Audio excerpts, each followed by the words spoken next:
well. And remember, we want to get your questions for rapid fire. You got 3 ways to send them to us. Go to bit.ly, bit.ly/afterhours. You can get in on the chat and everything there, which you already know because you're in the chat room. Or send us an email, viewer mail at autolinedetroit.tv, or give us a call. We love getting the phone calls too. That's 1-620-288-6546. Again, 1-620-288-6546. We want to thank the volunteers who are helping us monitor the chat room tonight. Mud Monster, Scott in Cleveland. All right, Scotty. Finally, we got him doing some work for us. Yeah. And DC Auto Geek, too. Great having you on board as well with us. Remember, folks, we'll post the video of the show shortly after the show.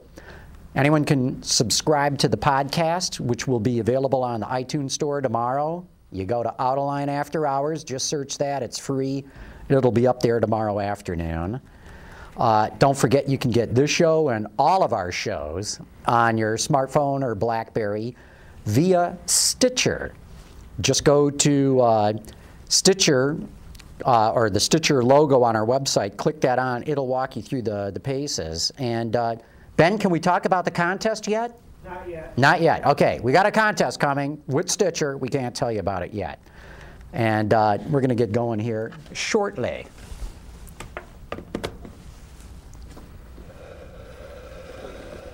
Hey, Andrew. Good job. I was worried you were going to spill your beer. Oh, no. Scooting. I was careful.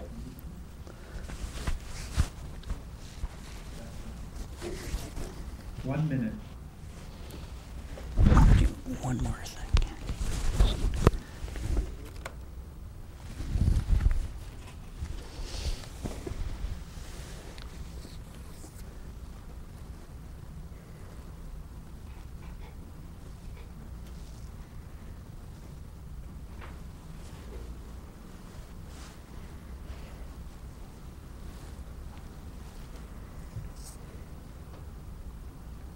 Seconds.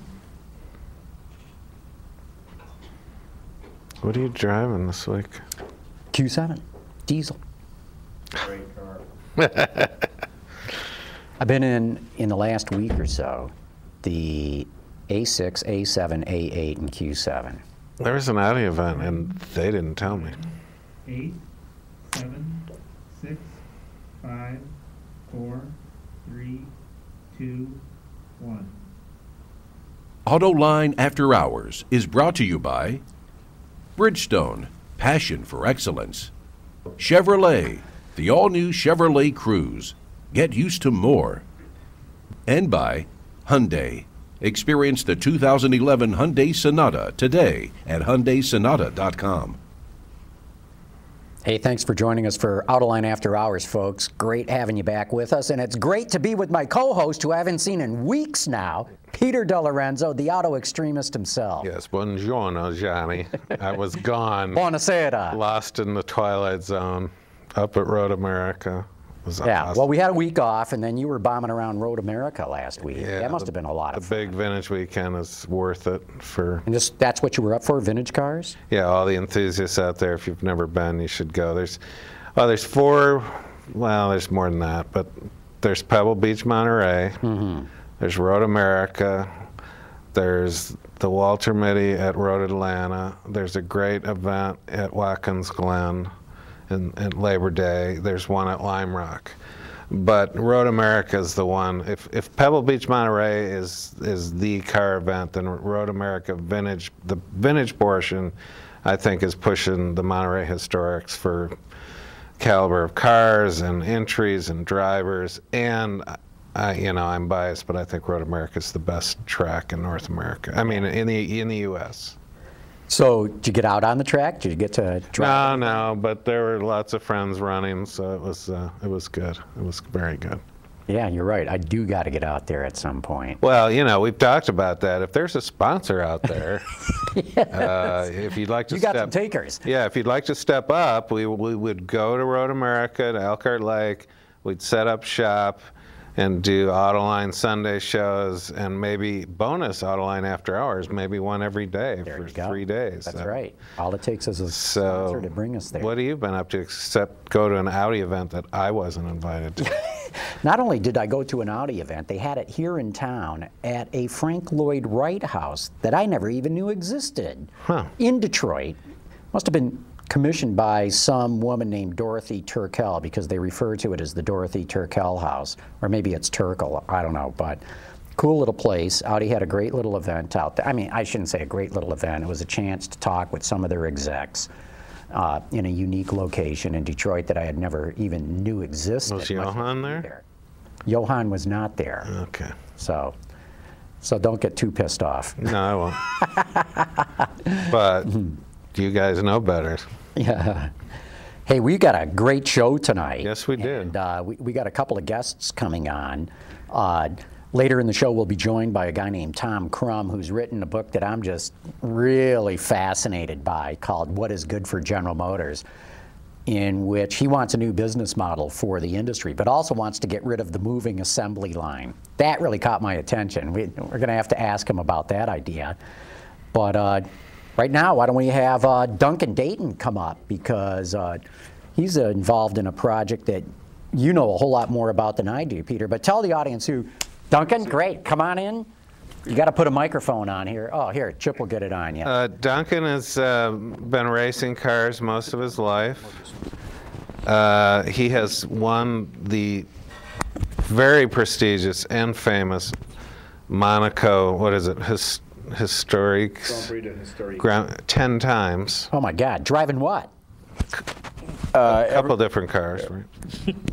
Go ahead, tell him what. All kinds of different cars, four different cars. But he's won it 10 times. Well, the man's a driver. By far. A shoe, as we say. Yeah, and he owned the most successful ALMS team in recent history, which was the, well, it was first the Acura team, then it became the Honda Performance Development Team. Duncan's organization, or as we say in Hockeytown, organization, you know, Highcroft Racing, you know, was That's very Canadian influence. Yeah, was very successful because the initial, correct me if I'm wrong, Duncan, but the initial Acura involvement was DeFerrin. No, initially we were selected as the chassis development team. Oh, okay. Andretti Green was the race team, and Fernandez was the motor development team. But as it evolved over a period of time, Fernandez came in as another race team, and then Fernandez stayed as the P2 team. Andretti went away, and DeFerrin and Highcroft were the two P1 teams. And you ended up winning the championship back-to-back 2 years in a row. Yep, absolutely. So we know you know how to drive. We know now that you know how to build cars and run teams too, and that brings us to what you're really talking about now, this DeltaWing car, which is one of the coolest race car concepts I've seen. Now, the DeltaWing car, designed by Ben Balby and originally Chip Ganassi underwrote the development, but it was aimed at IndyCar for the 2012 regulations. And I know, John, you and I talked, we just said, boy, IndyCar should go with the DeltaWing because it would draw the new fans in and national media attention that was beyond the scope of the typical motorsports coverage. And IndyCar sort of went in the predictable direction with Dallara chassis, which they're using now, but it'll be new, but you can switch out the bodywork. You know, so I thought, yeah, for practical reasons, it was a great decision on their part, but for the future sport. But it's not going to move the needle as much as it might have. However, 2 years later, the DeltaWing project has surfaced again, only this time as an LMP Le Mans prototype racer, and Duncan to take it from there, because there's a twist to this involving the organization of Le Mans. But before we get into that, just especially for our podcast audience who's only listening, describe the DeltaWing car in case no one's seen it before. Well, if no one saw it when it first was announced, it's a cross between a land speed record car and Speed Racer, the cartoon. It's very futuristic looking. It looks like a jet fighter. It's got a very narrow front profile. And a very narrow front track. Narrow, Two wheels up front, two wheels, very close together. Two wheels. When the initial design was done, it wasn't intended to look funky or strange. But form follows function, and over the course of various different design iterations, Ben decided that the narrow front track and the wide rear stance in the DeltaWing profile, sort of like a DeltaWing aircraft, was extremely efficient, and as such is a car that we think has got great potential. But it's almost like a tail of a wing on it, too. There is a tail of a wing on it, which is to help with lateral stability when cars, sports cars in particular, get a little bit of a yaw in it. Sometimes they have overturned, and we're very careful about and conscious about making sure that the safety is there. But it's more about low aerodynamic drag. It's half the aerodynamic drag, half the horsepower, half the weight of a traditional car, half the fuel burn, half the tire consumption, yet still capable of Le Mans prototype LMP1 track record speeds. And we'll get a bit more into that because that's fascinating. But pick it up from there again, you know, the Le Mans. So the ACO, the organizers of the 24-hour Le Mans, reserve, there's 55 entries every year, and it's obviously coveted entry. But there's a 56, what they call the 56th garage, which they leave open for technically adventurous explorations in technology. You know, the French can kind of go off. A baguette with a big block, you know, would qualify. I don't know, but maybe do they elaborate on that? Well, the 56 garage. This is the inaugural selection of a 56 garage recipient entrant. So as such, we'll be the first people to try to demonstrate new technology whereby we actually compete outside of the regulations. So even if we were successful and crossed the line first, we can't get the checkered flag, we can't win. It's more intended. But the rest of us would know you did. Right. Yeah. Well, we've thought about that a little bit, but it's more intended to demonstrate innovative thinking, new technology, and other things that will help promote the automotive industry going forward. So now you're working with Dan Gurney to actually build a prototype. Is that right? Yeah. Ben Bowlby is the designer. Dan Gurney's All-American Racers are building the two prototypes that will race in 2012. Highcroft Racing, my team, is the team that's going to operate it and race it. Don Panos is involved with the reams, which is recyclable energy absorbent material, which is a brand new material that is as strong as carbon fiber, but doesn't have the same shattering, brittle characteristics that carbon fiber does. So it absorbs impact, just doesn't smash it absorbs impact. It doesn't shatter all across the track. And if we decide to build a production run of cars, Panos's Elan Motorsports Group will build those cars. And the interesting thing about the car to potential engine manufacturers is it will work with a 4-cylinder motor. And you know, since it's not a stress member of a chassis, an engine manufacturer who happens to be building direct injected turbocharged 4-cylinder engines, which is pretty much every hot ticket these days. Yeah, pretty much every manufacturer in the world, and basically the future of this business for the mainstream, for all kinds of vehicles.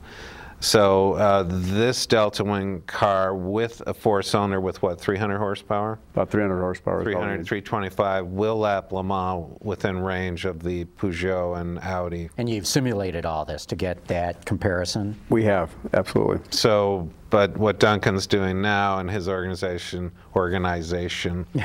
they're going out and, you know, they're going to get a manufacturer to dive in and help with the initial development, getting the cars built, and then that manufacturer will have a showcase. No question. I mean, because they'll get headlines around the world. Whoever. Well, how many? We've had 155 million click-throughs on our announcement for the Project 56. Because you have a really cool video of this on YouTube, and we should tell everybody, you know, go to YouTube and look for, what is it, DeltaWing car or something? DeltaWing cars, or highcroftracing.com. We have a Highcroft Racing YouTube channel dedicated to all the various different videos.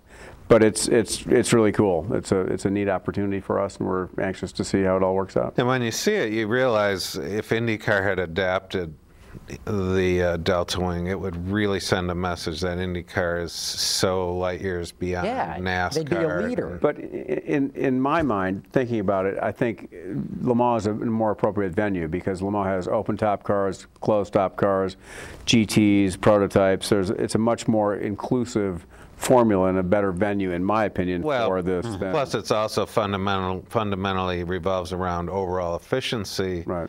Which is another reason why manufacturers are very interested in this project. Yeah. Now, I get the idea why the aerodynamic drag would be so less, because with that almost bullet nose or jet fighter nose to it, because you've got the front wheels so close together. How do you get to half the weight?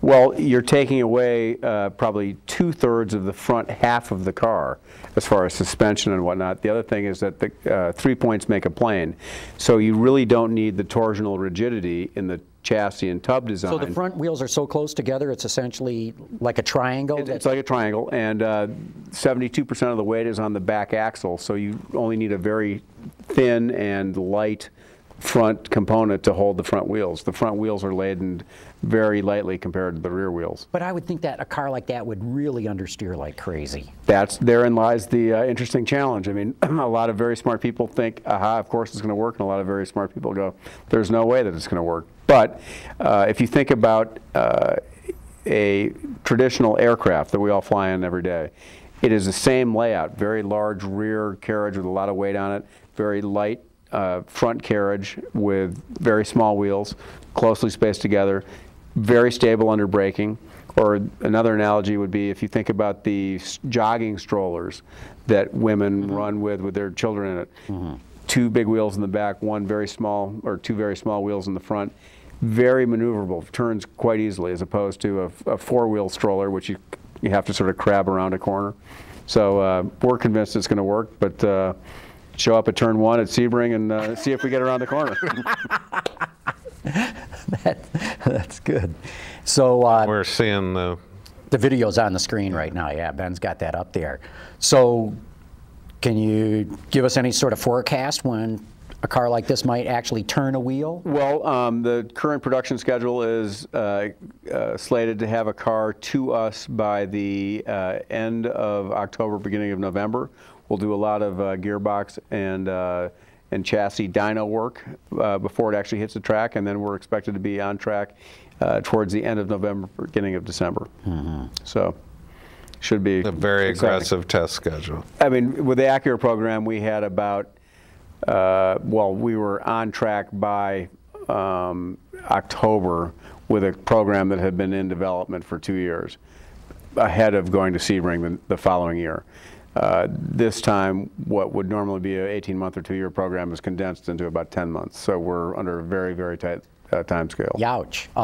What gives you the confidence that you could actually be competitive with such a short development time? Well, I think, you know, a lot of self-confidence in the group that we're doing it with. If this group of people can't get it done, then who can? Yeah. Well, I don't mean to sound, you know, arrogant about that, but you know, it's a bunch you got of a very track record. It's a bunch of very capable people who are dedicated to doing this, and I think if it can get done, we'll get it done for sure. Is there been advancements in simulation and the like too that might help you compress that kind of time frame? Well, certainly with the Acura program, we ended up doing a whole development of a car totally in the digital domain, and I think the ARX 02A, which we campaigned in 09, was probably the first car ever totally designed in the digital domain without any wind tunnel time. It was all CFD work, and the car came out with a radical tire design, big front tires as opposed to this is small front tires and close together. So we have some experience with that, and we're quite confident that the thing will work. So we're excited about it. Yeah, no kidding. Very cool. Well, cool. We ought to take our first commercial break here and bring our next guest up. But Ben, let's thank our friends at Chevrolet. Not only does the Chevrolet Cruze offer a ton of features, it features some of the best safety and maintenance in the business. The Cruze comes with rear park assist, which beeps if you're about to back into something. It has rollover mitigation, which means the car senses if it might roll over and applies the brakes to the outside front tire to bring the car back under control. And it has OnStar Vehicle Diagnostics, which sends you emails about the latest status of your car. And you can learn a lot more about it at Chevrolet.com/Cruze. Well, we've got a real interesting guest who's joined us here on the set right now, Tom Crumm, who's the author of a book called What is Good for General Motors. And you know, I get a lot of books, and a lot of them end up going into the wastebasket without me spending any time on them. I don't know what it was about this book, but I started to thumb through it before I threw it in the wastebasket, and quickly saw that Tom was saying, you know, the beginning of the end of manufacturing in America started when Henry Ford introduced the moving assembly line. And I went, what? This is nuts. You know, this is so stupid. How does this guy possibly make this claim? So I started thumbing more through the book, and about halfway through I thought, this guy's really onto something. So Tom, it's great having you here with us on Autoline After Hours. John, I'm very happy to be here. I'm glad you were interested in the book. That's great. So let's talk about this. Explain why you think the moving assembly line is really sort of an evil thing. All right. I worked as an industrial engineer and supervising engineers in assembly plants, and I always knew that it wasn't the most efficient way to assemble cars. And as I began to try and figure out what happened to the industry that I loved, my family was very much involved in, I began to... Let me interject there. You're third generation from Flint with a family that's got a lot of history in tool and die manufacturing and all that. Yeah, actually Floyd, one of my grandfathers, was part of the original incorporation in 1908. He was an original employee. He was a wheelwright. Apprentice at Buick, yeah. As I began to try and understand where the assembly line came from, and with my experience with working with John Schmale and Roger Smith on trying to set corporate direction, I began to, somehow I stumbled upon, well, how many cars were being made before the assembly line? And I found that in December of 1912, Henry Ford was building 760 a day, 62 a day. Now that's... Not too far off today's plants. That's right. And in fact, the Highland Park plant later did get up to 1,000 cars a day, which is about what we build today in a typical assembly plant. Yep. But they were doing it without an assembly line. The question is, how could they do it? You mean for the moving assembly line, they were doing 700 plus a day? Yes. And they were beginning to stumble. It was getting less and less efficient. Mack Avenue and the Paquette plant, each generation was higher and higher in volume. And the higher the volume, the further you had to push cars to get them out of the way. And it became less efficient. But in January of 1913, after 2 years of saying no to his guys who were trying to experiment with Frederick Taylor's standardized work and towing a car with a rope down through the middle of the Paquette plant, he finally said, okay, let's put in the assembly line. And within... You're saying his people had developed the moving assembly line. I think Charlie Sorensen was probably involved in that, who was Ford's great manufacturing guru. And you're saying he had to plead with Henry to actually implement the moving assembly line. Yes. He knew that it would have a change, cause a change in his business model. The heart of his business model was craftsman. He was taking off of what the carriage builders were using. The carriage craftsmen were the heart of the organization. Parts came to them, they would feed back to the maker of components and say, this hole is off location or we need to refine this. And they'd know the operator by name. Charlie, tell Charlie to his fixture's out of alignment or something. Well, that crew, he kept hoping that they would figure out how to make more and more volume. When it finally became evident they couldn't keep up and Chevrolet is knocking on the door with more volume, he waved his hand and they put it in. And within 90 days, he lost 12 of his 14,000 workers. 12,000 of 14,000. You're saying quit. They walked off the job. They said they wouldn't do it. That mindless task all day long. Now, I knew that the turnover was horrific, but I've never heard that figure before. 12,000 of 14,000 employees walked out. I searched all the libraries in the Midwest. I swear to you, I read every book with the word Ford in the title. And not very many of them talk about operations or manufacturing.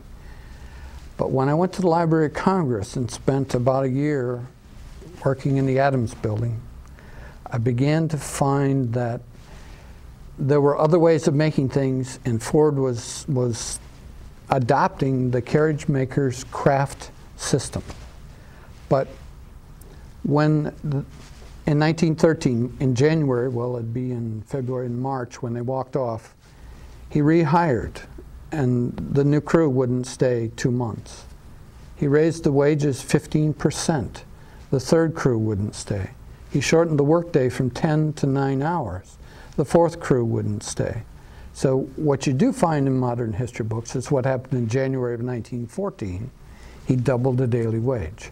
Now, what I've since learned on book tours is he's circulating flyers through other states outside the Midwest and attracting workers who came for the money. And if I could add one point here, the reason there were so many craftsmen here in the Detroit area had to do with hickory. The reason why all three auto companies are in this region, it has to do with the only stand of hickory in the world was here. And the carriage makers who immigrated from Europe settled into this area knowing they could build a superior carriage. So hickory wood is the best wood to use in that regard? It's about flex, weight. It's better than English oak. It just, if you want to give your little trotter the slight advantage in that race to town with your neighbor, you bought a hickory carriage. And so this region was exporting to Europe. It was a major exporter of premium carriages from right here. So Ford starts the assembly line. Most of his people quit.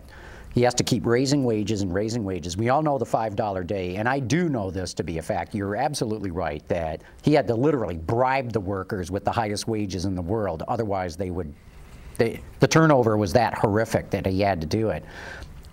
Then the other thing that you bring up is as we lose that craftsmanship and you get this division of labor where if I'm a line worker, I stand in one spot all day long. I do the same repetitive motion day in, day out. I'm not a craftsperson any longer. You describe it as like a cow in a stanchion, you know, just standing there. I describe it as being like a prisoner in a cell. Because I've worked on the line before, and I know the feeling. It's very, very alienating. And what you're saying is that alienation is what led to all these labor problems, because people no longer came in to work their craft. They came in just for a paycheck. And if you, the company, are not going to give me more money, I'm going to form a union and go pry more money out of you. That's the second generation of those who came for the assembly line. That's where it evolved. It was, the union organizers were there around 1910, but it wasn't until the 1930s when that second generation, it's also partly the Depression, but yes. In comes the union, you got a new generation that wants the next generation of $5 a day, whatever it might be, and you got a management that's got to counter it with an adversarial something, and the two that were most prominent were automation and outsourcing. And the threats of those on the table, we're going to automate, we're going to outsource if you don't back down on those demands, led to this loggerhead of the 50s, 60s, and 70s that just, in my generation, took apart what my grandfathers put together. So in the book, I try and go back and describe Henry Ford's original business model, using what I learned from working in the think tank and with with Schmale's staff, there's just a core of objectives, major objectives. If you set them right, and Henry Ford did, he was the 143rd entrepreneur to come along and try and start a car company, competing with the carriage makers who are dabbling in automobiles. And he got it right. He got that magic set of 8 objectives that just worked. Now, he had to refine those. When Durant came along, 1908, he's got to change his envelope, and he did it right. But when he put in the assembly line, he had to change his envelope again. And that's where he got in a little trouble. And the further you get down the line of resetting objectives, the harder it is to go back and change something. And in today's environment, to run it without an assembly line, it takes a different mindset, and that's what I've tried to describe. Okay, I want you to describe what your vision of a new plant would be, but we got to take another commercial break here, and Ben, let's thank our friends at Bridgestone.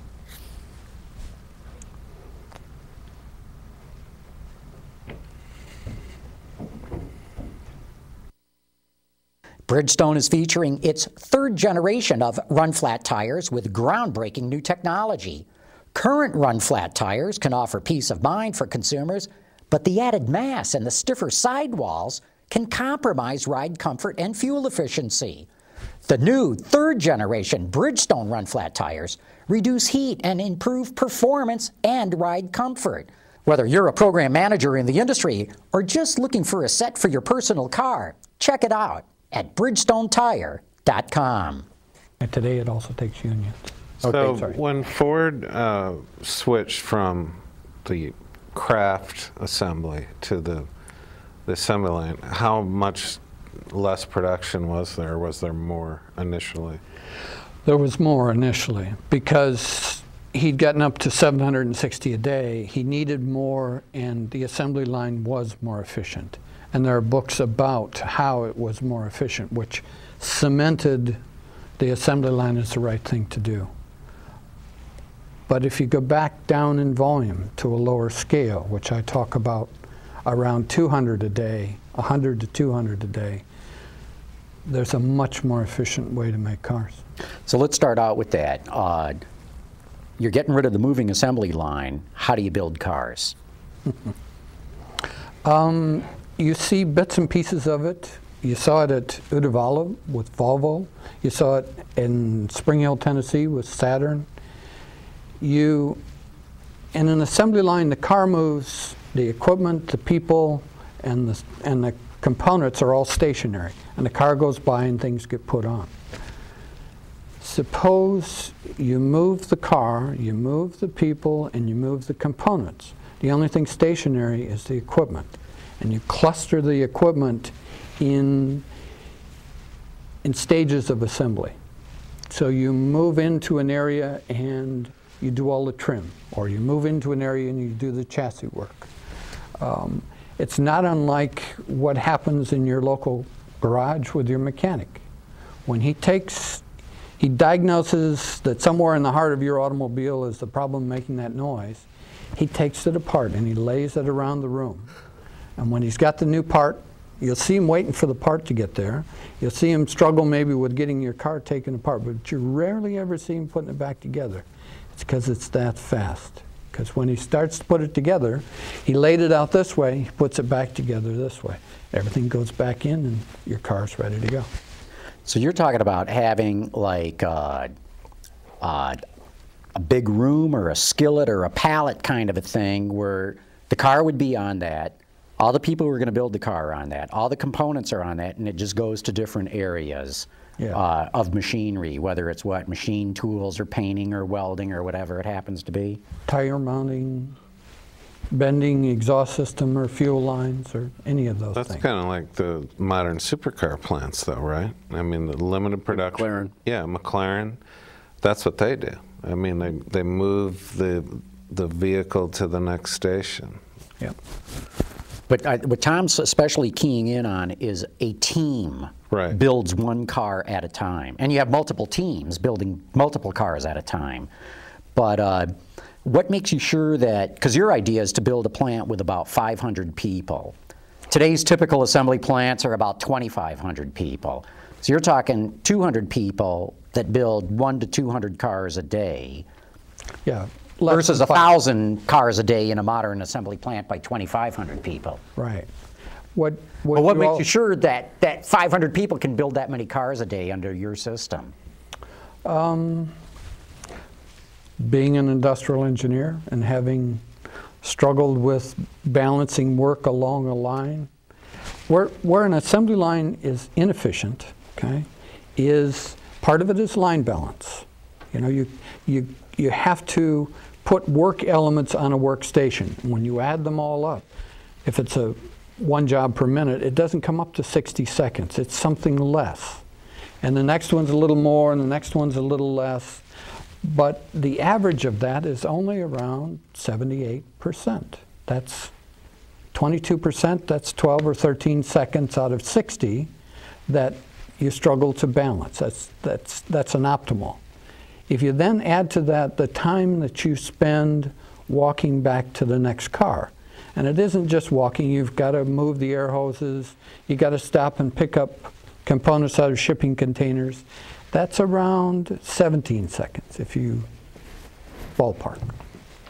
17 and 13, there's 30 seconds, that's half the time.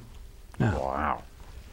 If you begin to increase and insource instead of outsource, instead of getting an instrument panel fully assembled or seats fully assembled, if you rethink that and you begin to insource it, then you're going to stay longer in station, but you're going to get more content in a very efficient system of assembly. So you end up with, yes, it puts 500 people to work, but you've insourced a lot of the content, so the value to you as a businessman is much higher. Here's the other thing I'm not sure I get yet too is you're talking about slashing the investment costs in building one of these plants, because instead of big automated robotic lines doing all the welding in these, you know, almost like microprocessor plant kind of clean rooms to paint the things, you're talking about using CNC machine, you know, computer numerical control machines and other flexible tooling to build these things. How do you make all these different parts? Okay. I'll give you a machining example, having worked in engines and in transmissions for quite a bit of time. I remember working on a CNC design. Mandelli was making machines for Ferrari. So I went over and looked at Ferrari and worked with a good master mechanic out of Mexico and put together a design of an engine plant that used CNC. So the engine block, if you have a rotating fixture, you can get a completely machined engine block out of one CNC machine. And playing around with those machines and learning to program them with Heller machine tools, I didn't mean to promote any special one here, but also going to Japan in the early 80s and seeing CNC equipment throughout their plants. They're already making this evolution, and sorry to say, in the States, we're still buying transfer lines, dedicated automation. If you change the engine, you've got to buy a new transfer line. Or the transmission case, you've got to buy a new case line. If you redesign a car, you got to buy a new body shop. Body shops back then were $500 million, and you just throw it away and you put in a new one. You hope you sell enough volume to recover the investment. Working with Fanuc, again, I'm sorry to use brand. Robotic company, right? A robotic company, sorry. We worked on a design in which, in a single workstation with a set of 6 robots, you send in a car, you add parts, you send it back in, a body, you send it in several times until it's completely welded together. Unlike a sequential line where, yes, it looks great on an advertisement to see these robots all reaching in together, but they're putting in the same 7 welds. Same 7 welds. It's just like an assembly line where a worker with a rivet gun or a spot weld gun just puts in the same spot. So the assembly line doesn't work. I say that the body shop robotics don't work. The engine transfer line doesn't work. We've evolved with software, with computers in that environment to where you need smart workers, but there's no reason why you can't build a great variety of cars with the same investment. Hence, the investment is much lower. So how could this idea get going? How would you envision someone trying out your concept here?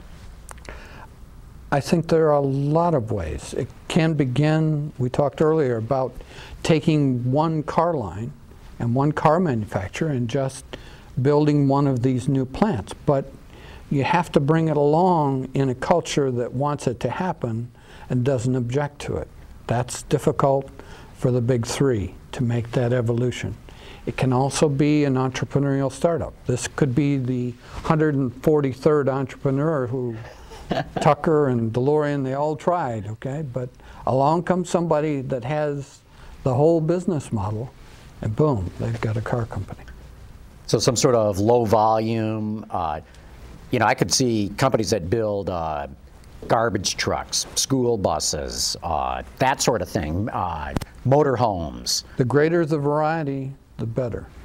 Because the way you're describing can accommodate many different kinds of vehicles under the same roof. It's like my grandfather would equip a wood shop. Now, is it going to make doll houses or garages? Doesn't matter.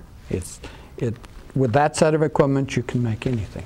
Same with a kitchen. I got to imagine, kind of, even though you're only building very few models, it's kind of how you build race cars. The race cars that we build are very much handcrafted, and I'm fascinated by this discussion because I do believe that there is a lot of value in the pride of workmanship and craftsmanship that goes into building cars. And if you look at the cars from the 20s and 30s from Alfa and Ferrari and whatnot, and maybe in the 40s and 50s. Or even Duesenberg and Packard. Yeah. I mean, they are much more evocative of an era, and each one is individual and has a sense of patina that the current fleet of cars that we see in the streets today, I just don't resonate with as well. Yeah.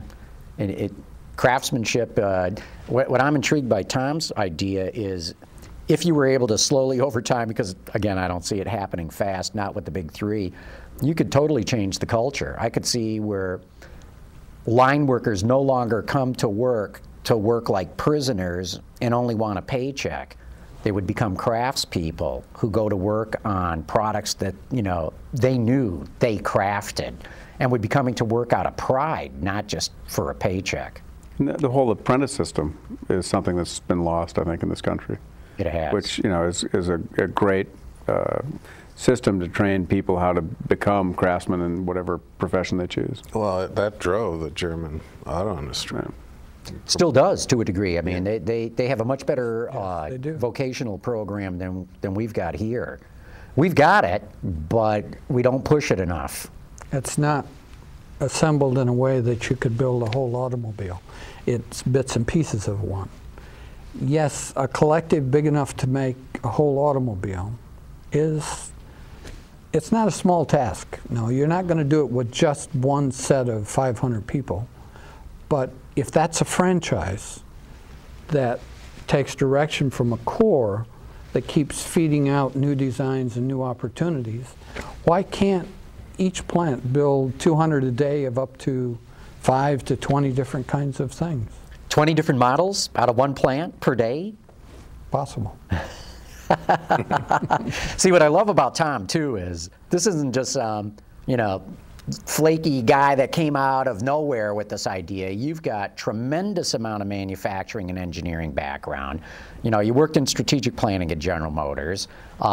You've got this rich history of your family coming out of tool and die and manufacturing. So what I love about it is you bring this entire historical look at how to really change a business model for this industry. And maybe not just the auto industry. You're saying this could go beyond just automobiles. I believe it could. It's back when I was still in college at General Motors Institute. I worked on a pipeline, bending tailpipes and exhaust pipes, And each operator would put in one bend and pass it down. And the first time I got a chance to go down with a 3-watch board, all I'd learned in school. And 3-watch board, of course, is for the Taylor scientific method of timing, different things. So You that, can break just so things- people who I'm sorry. haven't heard of a 3-watch board, right? I found that the time spent loading the pipe and unloading the pipe was 2/3 of it. The time spent bending the pipe was very small. All the work was in like a bucket brigade. You got to get the bucket, you move the water this far, and you got to hand off the bucket. It's easy to train and get somebody working on the line, but it's very costly. I proposed at that time using these index spindle benders, and if a fixture service guy can do it, could you bend the whole pipe in one bender? In other words, just keep sliding it down, putting a bend With in. one person doing it. With one person. And he said, yeah, here's how we would do it. Well, 5 years later, 6 years later, CNC benders start by gripping the end of a pipe and just keep pushing it through, and out the other end comes the pretzel that fits on your car. Today, we think nothing of it. All your muffler shops have a CNC bender. Well, I say there's a CNC body shop, there's a way to do all of it. Well, this is fascinating, and again, the book is called "What is Good for General Motors" by Tom Crumm. I think he's really onto something here. I would, you know, Dymaxion Motors is going to use Tom's method of manufacturing, and I should say, read the book because we've only skimmed the surface. It gets deeper into a whole lot of other areas too, but. I mentioned Dymaxion Motors because a couple of weeks ago we did our own fantasy draft. We each started our own car company. Peter had Renzo Motors, I had Dymaxion Motors. We had Ed Lapham here from Automotive News and Jim Hall too from 2953 Analytics. And we each drafted our own executives and talked about the kinds of cars that we would have if we started our own car companies. That's why I'm saying I'm going to use your manufacturing method with Dymaxion Motors. Interesting, interesting. I encourage you to get all elements of that business model. Yeah. Manufacturing systems Just only one of little them. part of it. You need the other 9 items too. Good, and go to the book to find out what those items are. But let's take another break and open it up to questions from the audience in rapid fire. Ben, let's thank our friends at Hyundai. Hyundai is known for the great value that it offers, but let's not forget about the technology. The Hyundai Sonata is the first vehicle in its segment with standard integrated Bluetooth hands-free phone. It's the first vehicle in its segment with factory-installed HD radio technology with multicasting. And it's the first vehicle in its segment with XM nav traffic and XM data services. That, plus NHTSA's 5-star overall crash test rating and the IIHS top safety pick, explain why the Sonata is selling so well. And you can check it all out at HyundaiSonata.com. Okay, Ben, let's bring up the graphic and get into rapid fire.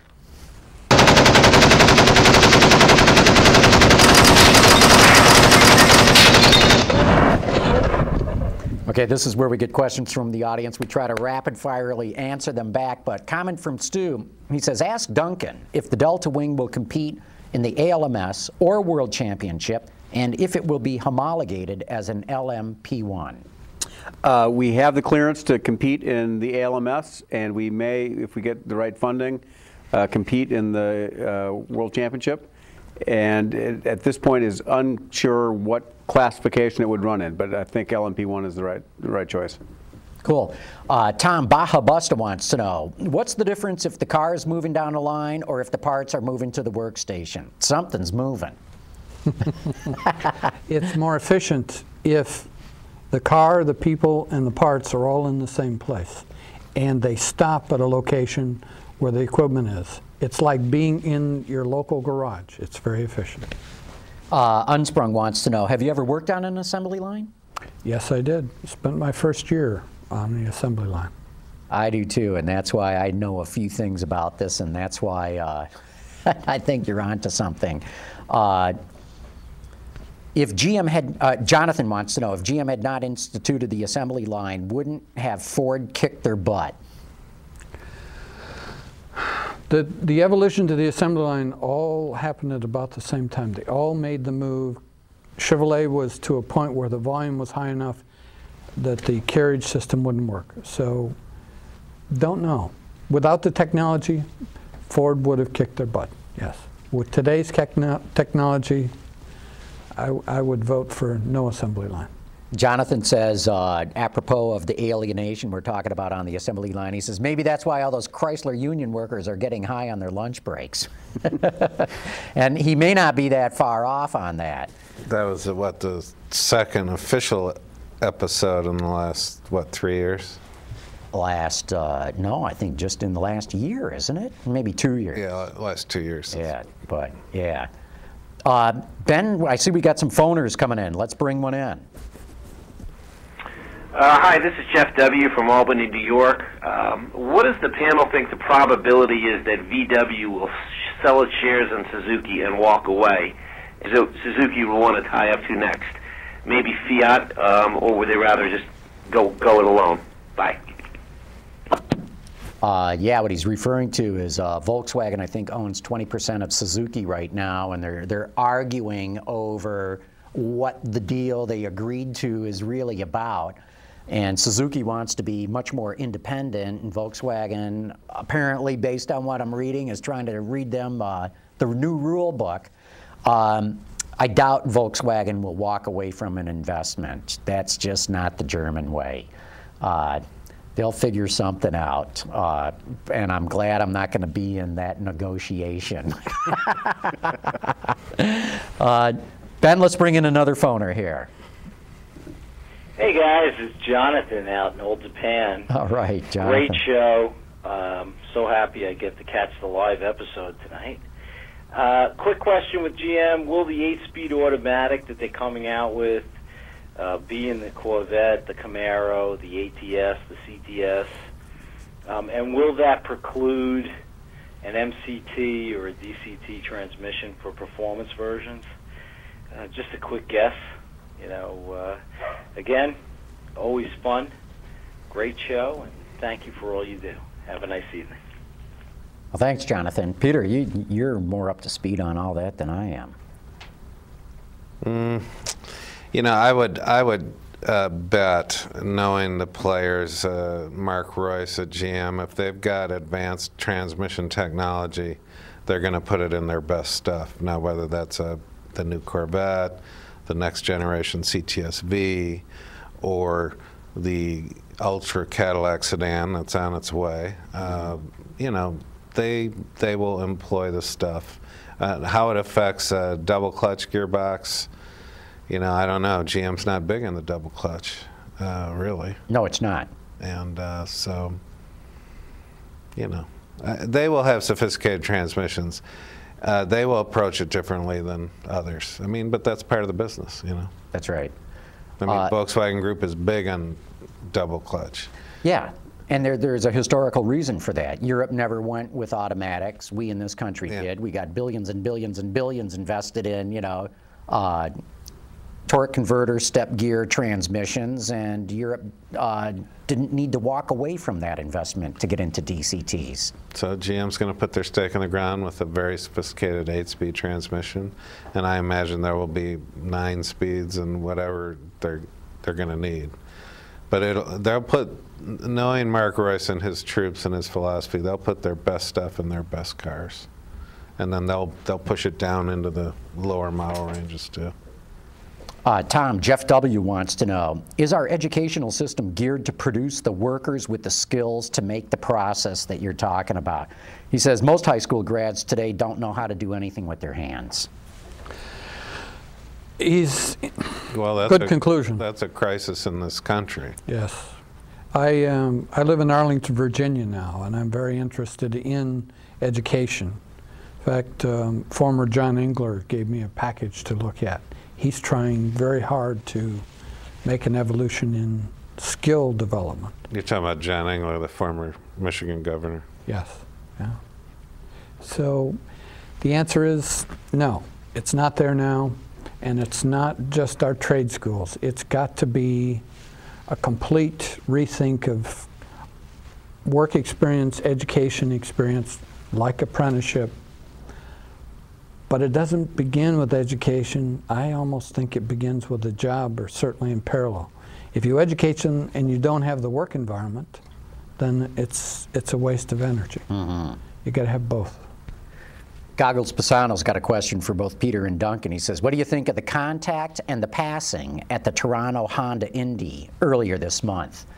And there was a lot of contact in that race. Well, in my opinion, they're guys who are making some dumb moves and starting from too far back, trying to be ambitious. There were a lot of instances where cars went too abreast going through the corners. So I think it's a typical case in racing where if better judgment prevails, you can do it. If better judgment doesn't prevail, you're going to end up in the wall.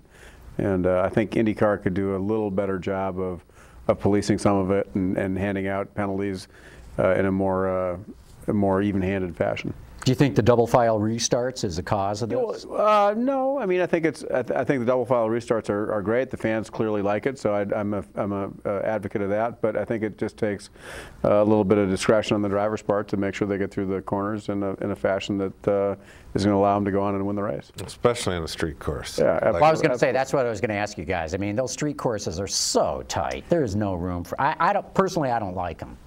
You know, the only one I'll tolerate is Monaco because they've been doing it there forever. Yeah, I agree, and they all suffer from the dreaded CSS syndrome, which is you can't see shit as a spectator. But I think Randy Bernard's doing a great job in IndyCar, and he's trying things, and I think the double file restart is really good. But on certain street circuits, I think it's just a recipe for dumb contact and. And almost, if you have too much of that, it spoils the race. So. Okay, Ben, we got some more phoners. Let's bring one in. Hey, guys, this is Youngblood in Cleveland, Ohio calling. All right. My question is to Mr. Duncan Davis. First of all, congratulations on pursuing that DeltaWing.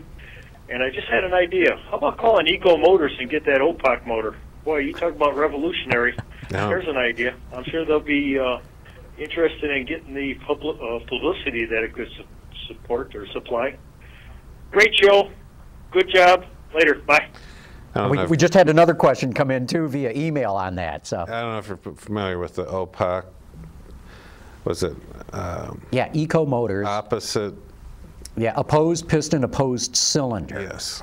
And it's a new design for an engine that was done by a guy who used to be the head of engine design at Volkswagen. He did the VR6, he did their first TDI, da-da-da-da-da-da. He came up with a new design for an engine that's half the size and half the weight and less than half the components of a typical engine piston engine that we've got today. Well, it sounds like it'd be a perfect match for the DeltaWing, and as long as they're willing to write the check to sponsor the program, we're all in. And Don Runkle, if you're listening, and the other people involved in OPAC Motors, that would be great. Because remember, John, we talked about that for Indy.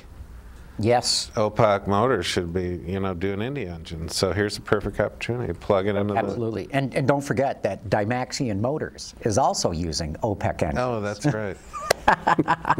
Another question for Duncan. Who do you have to murder, bribe, have incriminating pictures of to get your car into the Goodwood revival? Also, would you have any interest in fielding a team in Grand Am or IndyCar? Well, if you really want to get into Goodwood, it's probably good to have incriminating pictures of Lord March. But they're probably pretty hard to get. He's a great guy, and he's doing a wonderful job over there. It's a great event. As far as Grand Am and IndyCar, obviously from Highcroft's standpoint, if we can broaden our platform across multiple series, that would be in our best interest. We think it's a very good time to get into IndyCar in 2012 with the more stable platform of coming in on an even footing with some of the other competitors. Obviously, if we're going to do well, we're going to have to compete with the big boys that have been doing it for a long time. So anytime it's more of a level playing field is something that we're going to look at. Ben, I know we got another phoner. Let's bring that in. Yes, my name is Tim Driver, and I'm calling from Kokomo, Indiana. Tom, I want to thank you for what you're saying. I've been preaching this my entire life, and I've spent the last 20 years in the automotive industry. Not an engineer, but You know, I do product development design, but thank you. Well, thank you for that comment. That's very nice. I've been to Kokomo many times. Duncan, we got another question here for you. What's the place of driver aids and engine restrictions in racing? How much of the interests of sponsors influence the balance? Well, I think there's certain things about driver aids that are relevant and appropriate in a racing car to help derive technology. If you think about paddle shift or direct injection or traction control, all are in a sense driver aids that help affect the outcome of the cars that we drive on a day-to-day basis. So it's important to be there. As far as sponsors influencing that, if there's a technical sponsor that's got a particular development that they want to promote, certainly that affects it. But it's more the engineers trying to come up with the proverbial unfair advantage to try to make their car faster. So it's not so sponsor driven. It's more safety or technology driven. Good. Here's a question for Tom from, oh, we don't have his name. I think it's Eric. Yeah.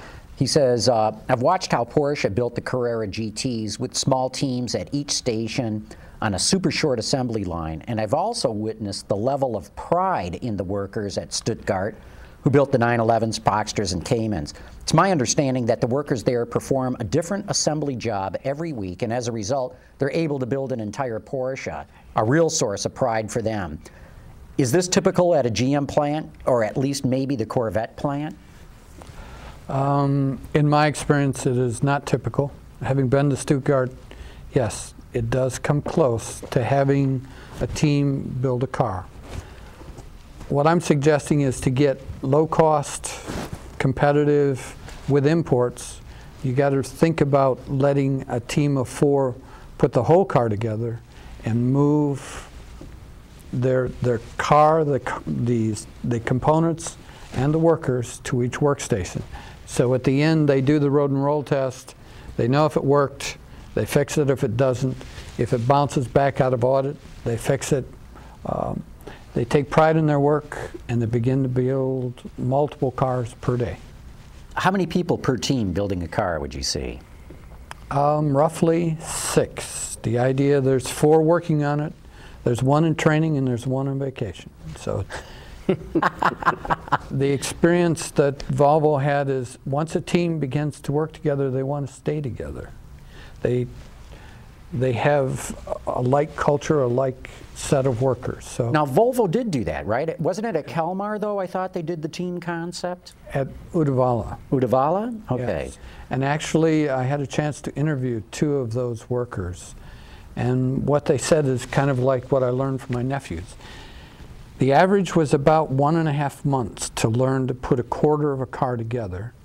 Some people could do the whole car in a month. They'd learn it. And some people, a year later, they're still stumbling and making mistakes. And so not everybody is going to be a craftsman. Not everybody is going to be a mechanic. I have 3 nephews, all about the same age, and I would give them wooden puzzles every year at the holidays, and they would assemble them. But I tried to graduate it more difficult for the older one. And lo and behold, the youngest one, he put his back together.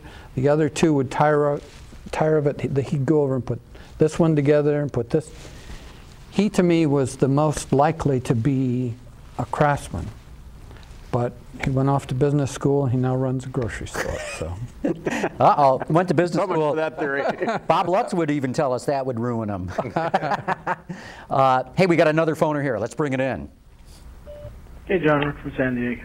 Yeah, the new system is they're talking about is not too unlike what we use in aerospace, although you could automate it a little bit more with the chassis coming in on one of the movable carts that they have today, and then you would just load from the top or the sides with some CNC equipment that come in and load it and be positioned by the craftsman, and it would move on. And that way you can work on multiple vehicles at the same time without one stopping the other, so you wouldn't have to stop and start the assembly line.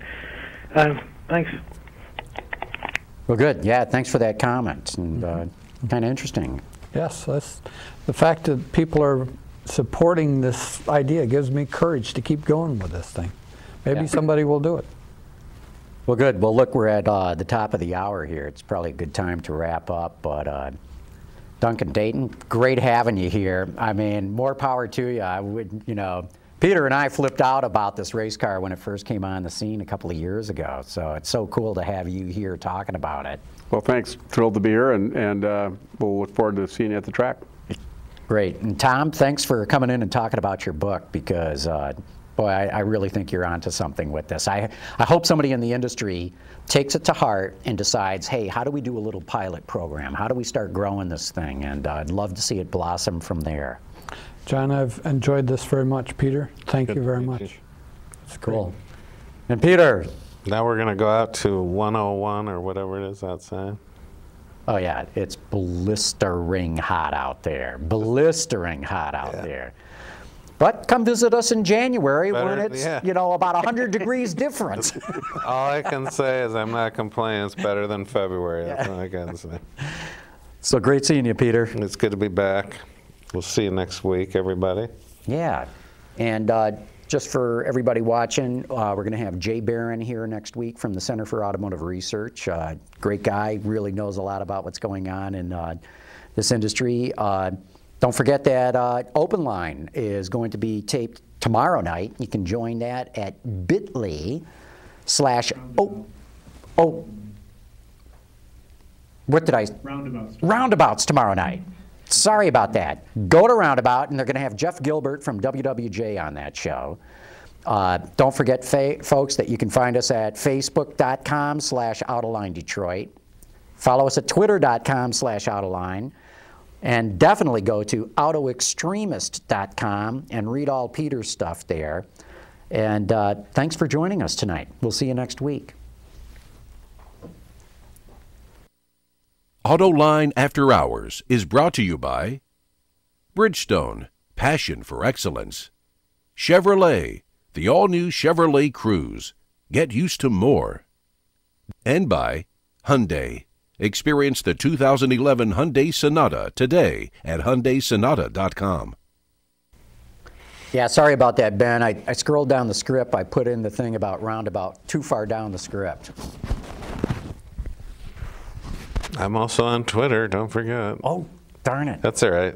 At Autoextremist. And AJ Morning on the East Coast, the Autoextremist correspondent, is monitoring our Facebook site. All right. So Duncan, you're just in town from where? From North Salem, New York. Shops in Danbury, Connecticut, so about 50 miles north of the city. Oh, cool. Yeah, so it's a nice area. But yeah, no kidding. Not a lot of automotive stuff going on there, although there was the Danbury Fair Speed Bowl that used to have a lot of dirt track stuff going on in the 40s, 50s, and 60s. So.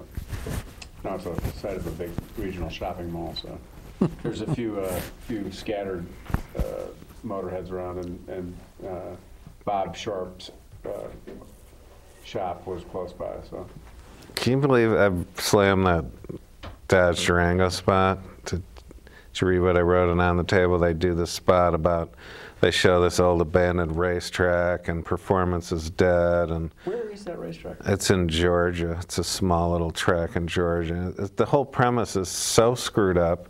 Yeah. I mean, we are living in the golden age of horsepower right now. Right. I mean, pretty soon it'll go away. But right now, and they're saying, oh, you know, performance is dead and blah, blah, blah. And then to showcase what the performance is, they bring two Durangos out. It's just like, what are you guys thinking? I know, that was... I mean, it's just totally nonsensical, smacks of ad agency people who don't know what they're doing, approved by clients who don't know what they're doing, which is always a bad combo. It's just really bad. Oh, man. I haven't seen that one yet. I'll have to check that out. It's ridiculous. It's nonsensical. It's just ridiculous. I haven't seen that. But you're right. I mean, this is the golden age of horsepower, really. I mean, especially, even more importantly, power-to-weight ratio. Yeah, 400, 500, 600 horsepower Corvettes, 550 horsepower Cadillacs, 400 horsepower and 500 horsepower BMW, Audis, 600 horsepower Mercedes. But I mean, come on. you know, it doesn't.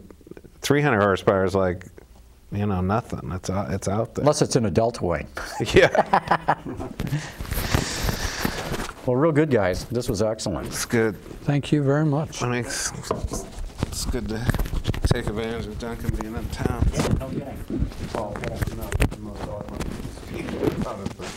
No, but you know, clearly, you know, you got a passion for this thing, and as you can tell, we got a lot of questions about it too. So that was great. Thanks, Robin.